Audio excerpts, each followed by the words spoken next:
madaxweynaha Mareykanka Donald Trump ayaa ka hadlay askarigii ka tirsanaa ciidamada sida gaarka ah u tababaran oo lagu dilay Soomaaliya xilli ciidamada Mareykanka ay ka qayb qaadanayeen howlgal ka dhan ah ururka Al-Shabaab oo ka dhacay duleedka gobolka Shabeellaha Hoose.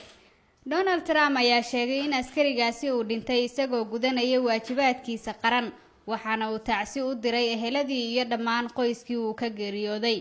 madaxweyne Trump ayaa wacad ku maray inay sii wadi doonaan howlgallada dhanka cirka ah ee ka dhanka ah dagaalyahanada Al-Shabaab. War ka soo baxay taliska Mareykanka ee Afrika ayaa lagu sheegay in askarigan uu dhintay xilli la talin iyo caawimaad uu siinayay ciidamada Soomaaliya.